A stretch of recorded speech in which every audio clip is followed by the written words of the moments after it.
Chris Brophy, musically obsessed. Chris Brophy, musically obsessed with vinyl CDs and cassettes. Chris Brophy, musically obsessed. Oh yeah! Greetings from Poughkeepsie. Great to see you guys. This is the first video I've had a chance to make this week because for the most of this week I've been under the weather. So finally feeling a little bit better today. So I wanted to come on here for my first vinyl finds of 2024. So let's start off with Whitesnake, Slip of the Tongue.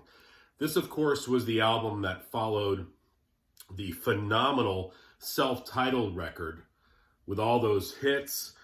I mean, this had some hits as well. Fool for Your Lovin', Now You're Gone, The Deeper the Love. I like this album. Is it as good as the self-titled? No, but there's some really good stuff on here.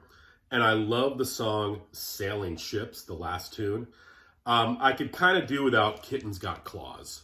But other than that, it's a good follow-up to the self-titled. Picked up the soundtrack for one of my favorite movies from the 80s, Three Amigos. This is a Rhino Start Your Ear Off Right. What a great and fun record. It mixes actual dialogue from the movie as well, so I found myself just sitting on my couch cracking up and remembering the movie. So happy to have this in the collection, the Three Amigos. I'm a big Miles Davis fan, and I love his electric period. I love, Bitches Brew and Beyond. There's still some other albums I need to get from that period, but I did fill a hole by picking up Big Fun.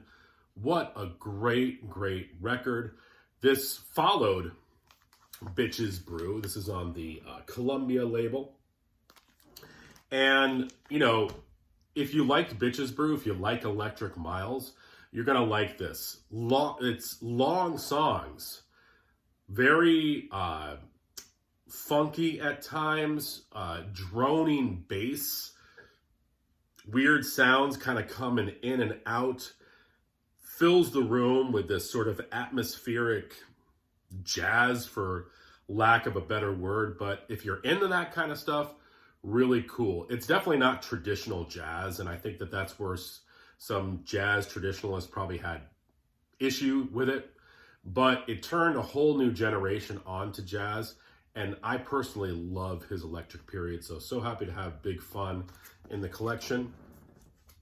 I'm also a huge fan of this band, The Guess Who. A lot of people have never seen this album. A lot of people have never heard this album unless they're a big-time Guess Who fan. But this is their album, Power in the Music. And what's cool about this is a die-cut cover. So the faces actually come out of there, which is pretty cool. And you can put them back in. It's fun to play with when you're bored. This was the last album that Burton Cummings sang lead on, and he went on to make some great solo records, but it's still a really, really good album. I like the later albums. I have Road Food as well, which is a killer record. I also have Favors, which I really like, and Power in the Music. So happy to have it in the collection. Like I said, Burton Cummings, one of those singers that could sing the phone book.